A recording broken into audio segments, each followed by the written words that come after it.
지난달에 보면은 미국의 CNN 방송에서 좀 특이한 이슈를 방송을 했는데 호주에서 일어난 일입니다. 그 내용이 뭐냐면은 이 오스틴이라는 목축업을 한 사람이 영국 사람인데 호주에 가서 정착을 하게 되었습니다. 그 당시에 호주는 영국의 식민지였습니다. 그러니까 그때가 1859년이었어요. 그래서 이 목축업을 하면서 호주는 뭐 거의 대다수 목축을 많이 하니까 그 넓은 땅에 그러면서 그 멜번에서 이제 목축업을 하는데 영국산 토끼를 24마리를 가지고 들어갔답니다. 영국산 토끼를 24마리를 이제 샀는데 영국에서 사가지고 키운다고 이제 했다는 이야기. 근데 호주산 토끼도 있습니다. 호주 토종들은 아주 성격이 유순하고 호주 토종들은 기도 축 늘어지고 털도 부들부들하고 굉장히 순하답니다. 온순하고. 그런데 이 호주 토끼와는 전혀 다르게 영국산 가지고 온 토끼는 야생적이라는 거예요. 굉장히. 그러니까 호주가 얼마나 넓습니까? 이 대륙에 뭐 그냥 잘 맞는 거예요. 그 굉장한 생명력을 보여주는데 이 토끼가 그러니까 어떻게 됐느냐? 이 토끼를 산에다 풀어놨더만은 24마리를 24마리를 풀어놨는데 이 토끼가 3년 만에 수천 마리로 불어났습니다.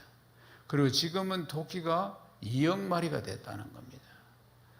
그러면 이게 어떤 일이냐? 완전 환경 파괴를 가져왔다는 거예요. 그리고 토종 토끼들은 다 쫓겨나고 호주산 토끼들은 순하니까 다 쫓겨나고 이거 막 기하급수적으로 불어나가지고 이 호주의 환경을 파괴하는 그런 아주 중요한 사건이 일어났다는 사실입니다. 그러니까 이거 한번 보십시오. 이 한 사람의 실수가 얼마나 충격적인 일들을 가져오게 되었는가 하는 것을 볼 수가 있는 것입니다. 그래서 사람들은 실수를 안 하려고 하지. 또 실수했으면은 또 실수 안 하려고 하지만은 그런데 알면서도 또 실수를 하는 것이 우리 인생이라는 것입니다. 오늘 우리가 만나게 되는 왕은 여호사밧 왕입니다. 여호사밧 왕은 성경이 굉장히 좋게 평가를 하고 있는 왕입니다. 오늘 여호사밧 왕의 이 인생의 삶들을 통해서 이렇게 하나님 마음에 참 잘 들다가도 나중에 실수해서 굉장히 어려움을 당하는 그리고 또 이 인생에 또 회복하는 이런 여정의 이야기를 들으면서 큰 깨달음과 은혜가 임하기를 주님의 이름으로 축원합니다. 여호사밧 왕은 아버지가 아사입니다. 아사 왕의 아들입니다. 그래서 아버지를 이어서 이제 이 왕이 되었습니다. 그래서 성경의 평가는 굉장히 호의적이라고 했죠. 아주 이 왕에 대한 평가가 좋습니다. 역대하 17장 3절 말씀을 읽겠습니다. 여호와께서 여호사밧과 함께 하셨으니 이는 그가 그의 조상 다윗의 처음질로 행하여 바알들에게 구하지 아니하고. 아멘. 하나님 마음에 가장 합한 왕이 다윗 왕입니다. 그러니까 하나님 마음에 제일 합한 왕이 최고의 왕이 다윗 왕이었는데 오늘 보면은 이 왕이 조상 다윗의 처음 길로 행하며 그러니까 다윗 왕처럼 하나님을 잘 섬기고 그렇게 참 좋은 왕이었다 이런 이야기입니다. 굉장히 이제 긍정적으로 성경이 평가를 하고 있습니다. 하나님을 잘 섬기고 그러니까 유다 나라가 남쪽이 유다죠. 북은 이스라엘이고 나라가 쪼개져 가지고 그러니까 이 여호사밧이 하나님을 잘 섬기면서 다윗의 길로 가면서 하나님을 잘 섬길 때 이때가 가장 부강한 때였음을 볼 수가 있습니다. 얼마나 부강했던지 옆에서 늘 괴롭히던 블레셋이 조공을 바치고 그리고 또 아라비아 사람들도 조공을 바치고 그렇게 아주 부강한 때가 됐다는 것입니다. 그리고 유다 곳곳에 아주 중요한 요새를 만들고 성을 짓고 아주 견고하게 하고 좋은 일들을 이 왕이 많이 합니다. 곳곳에 또 용맹스러운 군사들을 두고 그랬던 것입니다. 역대하 17장을 보면 이 여호사밧 왕이 굉장히 하나님 앞에 바로 서서 통치를 잘하고 나라가 부강해지고 복을 엄청나게 받는 모습들을 볼 수가 있습니다. 그러니까 남유다 최전성기를 이 왕 때 이루었다 이렇게 볼 수 있습니다. 사랑하는 여러분, 우리가 예수를 믿으면서 우리의 목표가 그리스도의 장성한 분량까지 성장하는 것입니다. 아이가 태어나면 성장하듯이 우리도 영적으로 무럭무럭 말씀과 성령으로 자라서 그리스도의 장성한 분량까지 성장하는 것인데, 그런데 성경은 또 이렇게 이야기를 하고 있습니다. 마태복음 5장 48절을 읽어봅시다. 그러므로 하늘에 계신 너희 아버지의 온전하신것 같이 너희도 온전하라. 아멘. 주께서 우리에게 온전해야 된다, 이렇게 말씀하시는 것입니다. 그러면은 온전하다는 것이 무슨 뜻일까? 구약에 보면은 장세기 17장 1절에 보면은 내 아브라함을 향해서 내 앞에서 행하여 완전하라, 이렇게 말씀합니다. 온전해라, 이렇게 말씀해요. 그리고 노아, 다윗, 욥 이런 사람들을 향해서 하나님이 흠이 없이 온전하게 잘 살았다, 이렇게 표현한다, 그 말입니다. 그러면은 아브라함이나 노아나 다윗이나 욥이나 그 사람들이 온전했느냐? 인간이 온전한 사람이 어디 있겠습니까? 다윗이 그럼 도덕적으로 흠이 없는 온전한 삶이었느냐? 그런 게 아닙니다. 아브라함도 다윗도 연약한 모습을 성경에 주절주절 쫙 나와 있는 모습을 볼 수 있습니다. 그러니까 온전하다. 그런데 하나님께서 이들을 온전하다, 그러니까 온전하다고 평가한 것은 그러니까 도덕적으로 흠이 없다, 이런 이야기가 아닌 것 같습니다. 그러니까 어떤 온전하다는 것은 도덕적인 완성을 이야기하는 것이 아니고 하나님과의 관계를 이야기하는 것입니다. 하나님과의 관계, 온전하다 하는 이야기는 흠이 없는 사람이 어디 있겠습니까? 온전하다 하는 이야기는 하나님과의 관계다. 그러니까 하나님과의 관계에서 온전함을 말씀하는 것입니다. 그러니까 하나님의 온전한 통치 속에서 순종하고 이렇게 살아가는 것을 온전하다, 이렇게 표현하는 것입니다. 겉으로 보면은 율법적인 어떤 또 이 율법적인 완전함, 이런 뜻이 아니라 그 말입니다. 율법을 잘 행해서 완전해서 온전하다는 이야기를 하는 것이 아니고 하나님을 사랑하고 부족해도 하나님의 말씀 앞에 순종하고 이러한 모습들을 온전하다, 이렇게 표현하는 것입니다. 할렐루야. 역대하 17장 6절 말씀 읽어봅시다. 그가 전심으로 여호와의 길을 걸어 산당들과 아세라 목상들도 유다에서 제거하였더라. 아멘. 17장에 보면은 얼마나 하나님 마음에 합한 일을 이 왕이 잘 하는지 모릅니다. 산당들, 아세라 목상들 이런 걸 다 없애고 전부 하나님 앞에 바로 딱딱딱 세워가는 모습들을 볼 수가 있습니다. 그래서 하나님의 통치 앞에 순종한다, 이 뜻입니다. 그래서 하나님의 통치 앞에 순종하는 것을 온전하다, 이렇게 표현하는 것이죠. 그러니까 17장까지 보면은 하나님의 통치 앞에 잘 순종하는 모습을 보여주고 있습니다. 근데 18장으로 딱 넘어가면은 그동안의 온전함과는 거리가 먼 장면들이 지금 나오기 시작합니다. 역대하 18장 1절입니다. 여호사밧이 부귀와 영광을 크게 떨쳤고 아합 가문과 혼인함으로 인척 관계를 맺었더라. 아멘. 그러니까 여호사밧이 하나님 마음에 합하고 온전하고 다윗의 길로 걸어가던 이 왕이 18장 들었으면서, 그러니까 여호사밧 왕은 남유다의 왕이고 아합 왕은 북이스라엘의 왕입니다. 그 유명한 아합 왕. 그런데 이 아합 왕 가문들과 혼인을 했다, 그 말입니다. 하면 안 되는데 혼인을 했다. 우상 숭배하고 이런 악한 왕 아합 왕과 이제 혼인을 통해서 인척 관계를 맺었다는 사실입니다. 하나님께서 금하신 건데 그렇게 했다, 자기 좋을 대로 그렇게 했다는 것입니다. 그러니까 아합 왕은 어떤 사람이냐? 북이스라엘의 왕인데 우상 섬기기에 1등인 왕입니다. 아주 그러니까 우상 숭배에 가장 열심인 왕, 성경에 가장 악한 왕으로 표현이 되고 있습니다. 그럼 마누라가 누구였느냐? 이세벨입니다. 이세벨. 그래, 이세벨은 누구냐? 이방 사람 시돈 사람의 왕 엣바알의 딸입니다. 그러니까 이세벨을 아내로 삼아서 이세벨이 들어올 때 바알과 아세라 우상들을 싹 가지고 들어왔습니다. 그래서 바알 신전도 만들고 이 왕이 사마리아 쪽에, 그리고는 모든 모든 백성들을 바알을 섬기고 아세라를 섬기고 이렇게 만드는 왕이 바로 이 사람이라 그 말입니다. 그런데 이 사람과 이 인척들을 결혼을 시켜가지고 혼인관계를 맺었다 이 말입니다. 열왕기상 16장 33절입니다. 또 아세라상을 만들었으니 그는 그 이전에 이스라엘 모든 왕보다 심히 이스라엘 하나님 여호와를 노하시게 하였더라. 그는 바알을 섬기고 아세라를 섬기고 이전에 이스라엘 왕들 어느 누구보다도 심히 악한 왕, 여호와를 노하게 만드는 왕이다. 이 사람이 아합이라는 겁니다. 아합이. 그런데 이 아합의 가문과 혼인함으로 해가지고 이제 인척 관계를 맺었다는 것이 여호사밧 왕이. 이게 이제 실수 중에 실수인 것입니다. 잘 나가다가 실수를 한 겁니다. 실수 중에 실수라. 그래서 이제 우상 숭배가 들어오는 겁니다. 실수를 하고 그런 게 이 혼인 때문에. 시편 1편에 복 있는 사람에 대해서 이야기합니다. 복 있는 사람은 악인의 길을 따르지 아니하며 죄인의 길에 서지 아니하며 오만한 자들의 자리에 앉지 아니하며 오직 여호와의 율법을 즐거워하고 그 율법을 주야로 묵상하는 자로다. 그러니까 따라가면 안 되는 겁니다. 죄인의 길에 서면 안 되는 거예요. 악인의 길에 넘어가서도 안 된다 그 말입니다. 그런데 17장까지는 잘 하다가 18장 가서 엎어지는 모습을 보게 되는 것입니다.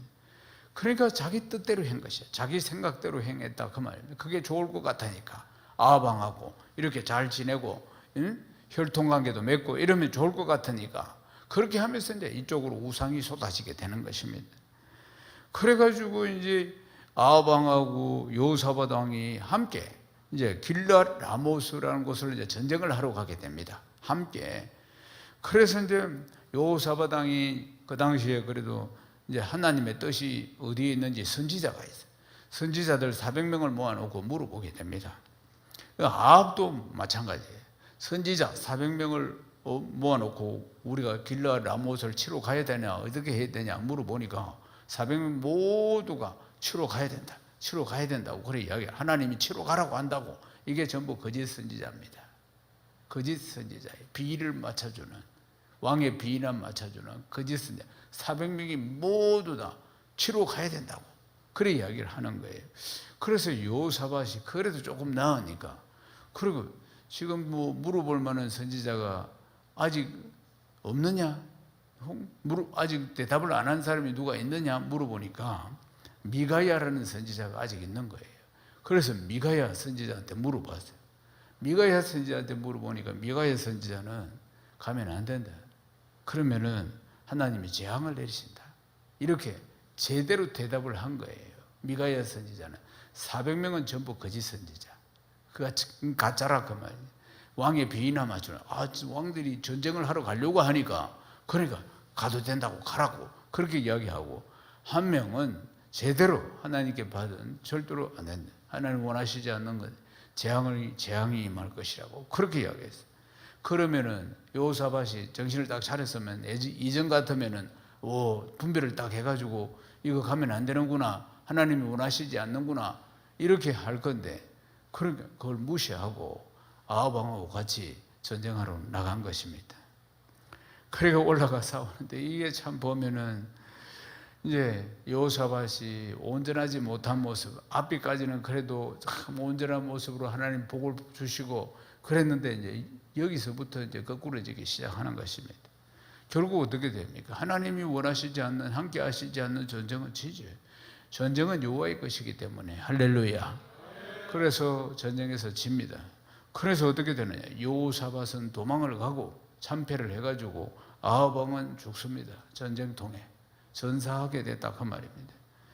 그러면은 잘못 실수해가지고 결혼해가지고 혈통 관계를 맺음으로 해가지고 일어난 이 문제가 여기서 끝나는가? 그렇지 않습니다.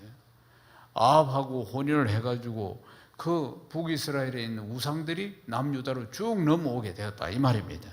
그때부터 우상을 섬기면서 유다의 암흑기가 시작되었다는 것입니다. 사랑하는 여러분, 우리도 마찬가지입니다. 우리가 한평생 신앙생활을 하면서 때로는 잘 믿다가도 내 생각이나 뭐 이런 걸 쫓아가다가 또 문제가 발생하기도 하고 실수를 하기도 하고 그렇게 이제 살아가는 겁니다. 실수를 통해서 또 배우기도 하고 그때 내가 참 큰 실수를 했다 이렇게 배우기도 합니다. 그렇지만은 그게 참 교훈을 주기도 하지만은 한편으로는 큰 상처를 주고 인생을 계속해서 힘들게 하는 경우들도 많이 있다는 것입니다. 야고보서 3장 2절 말씀을 봅시다. 우리가 다 실수가 많으니 만일 말에 실수가 없는 자라면 곧 온전한 사람이라 능히 온 몸도 굴레 세우리라. 아멘.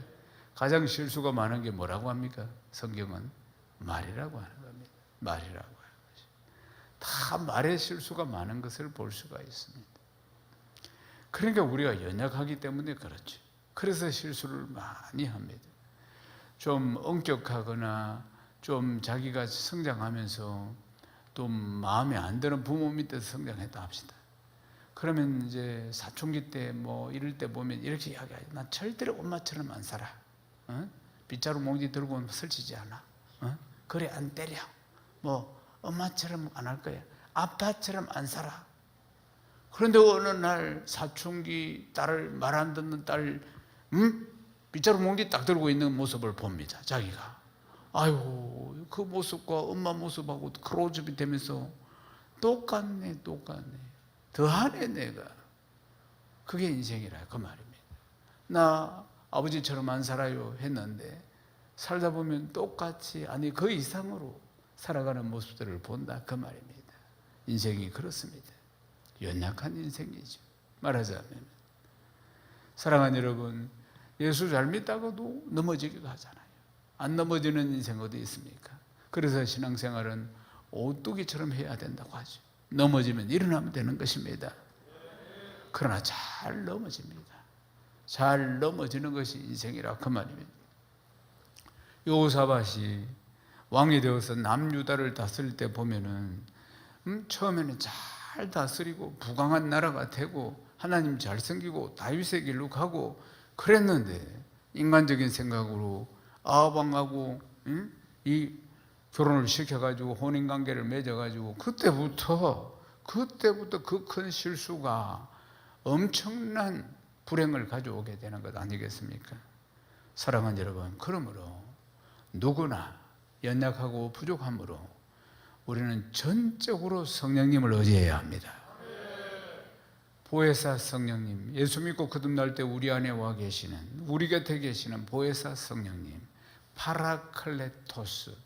원어의 뜻이 뭐냐면 우리 곁에서 우리를 돕기 위해 와 계신 분. 그래서 우리의 연약함을 아시고 우리를 돕기 위해 우리 곁에 우리 안에 계신 성령을 전적으로 의지해야 하는 것입니다. 아멘이십니까? 사도행전 1장 4절에서 5절을 읽겠습니다. 사도와 함께 모이사 그들에게 분부하여 이르시되 예루살렘을 떠나지 말고 내게서 들은 바 아버지께서 약속하신 것을 기다리라.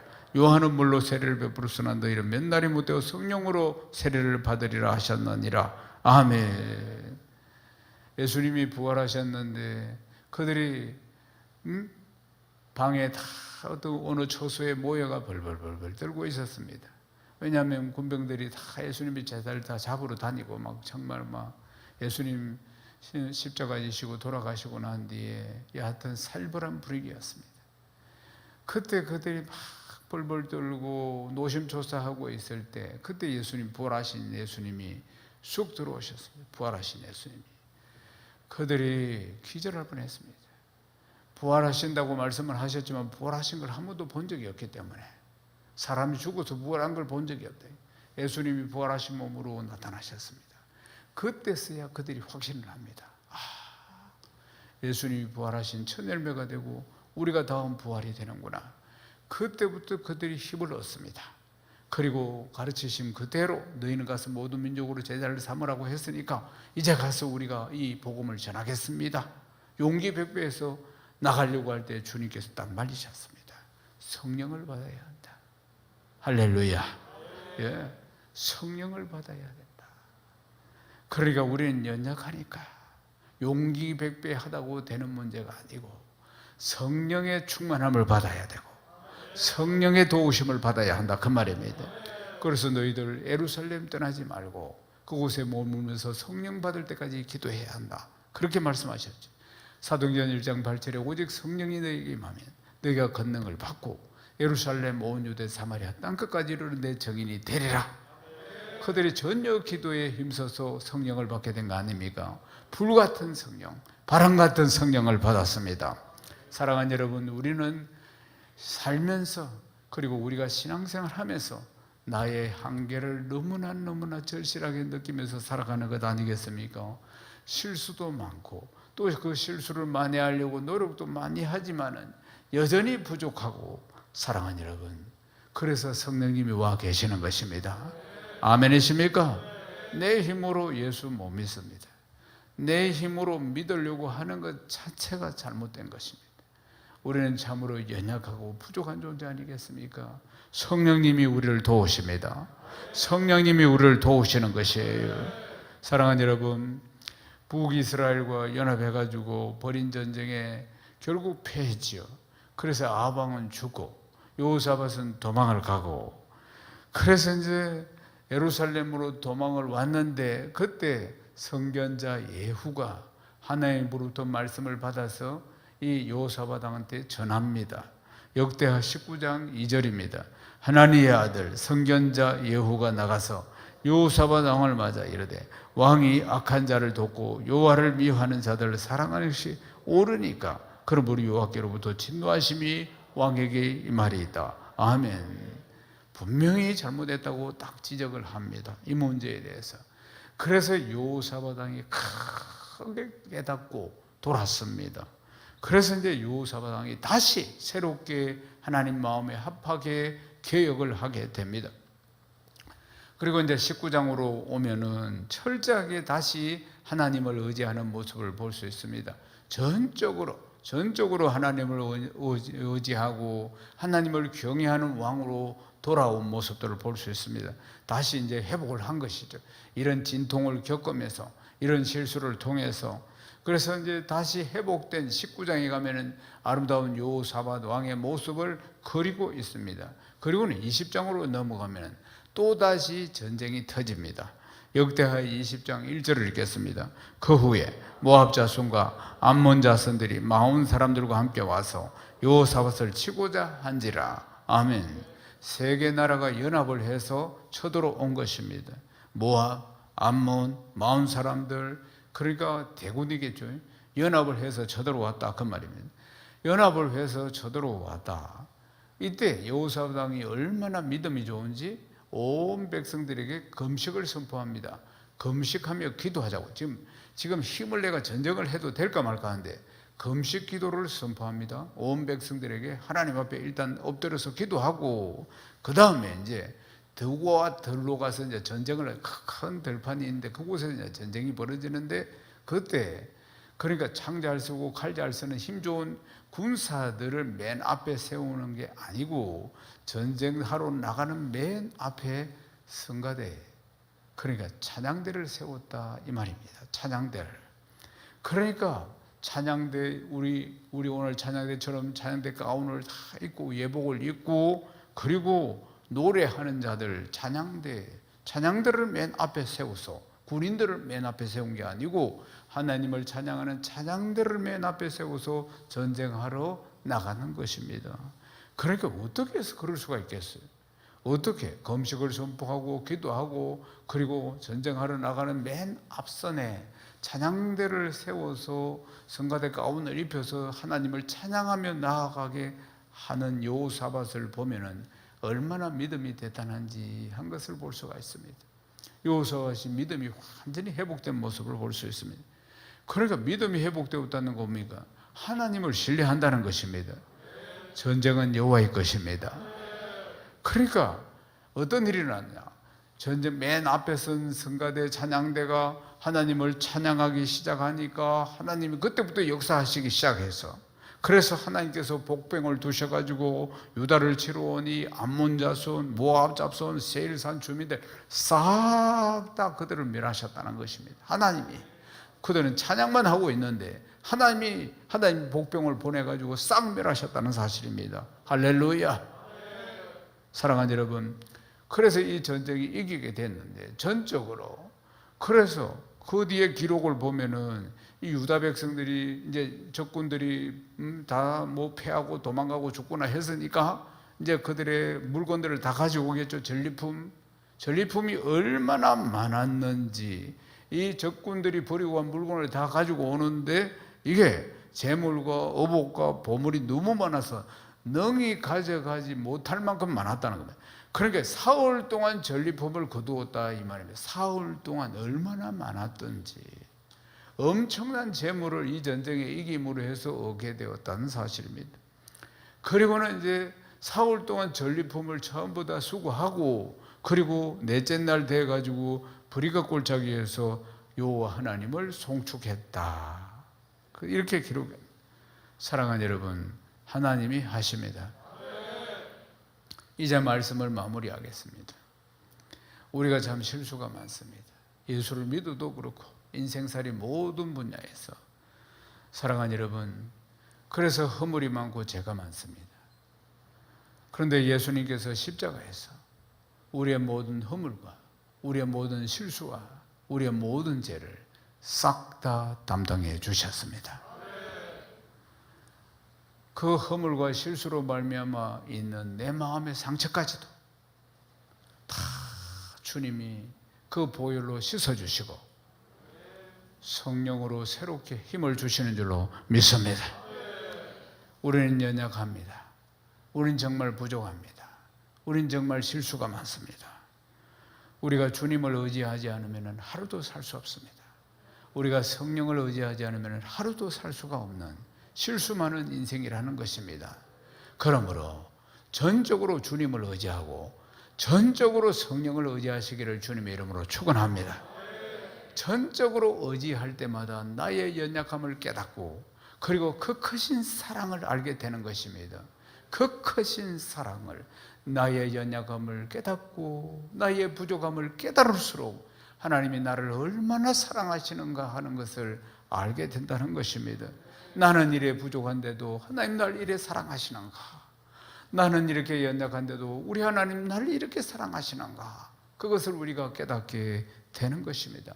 그래서 십자가의 사랑이 바로 이것이구나, 아버지의 사랑이 바로 이것이구나, 그리고 그 사랑에 우리가 감격하게 되는 것입니다. 사랑하는 여러분, 늘 성령의 인도하심을 경험하는 복된 삶 되시기를 주님의 이름으로 축원합니다. 그리고 우리의 이 삶을 통해서 하나님이 함께 하심으로 일어나는 반전과 그리고 승리와 축복의 모든 삶들을 통해서 하나님께 크게 영광을 돌리는 복된 성도 다 되시기를 주님의 이름으로 축원합니다.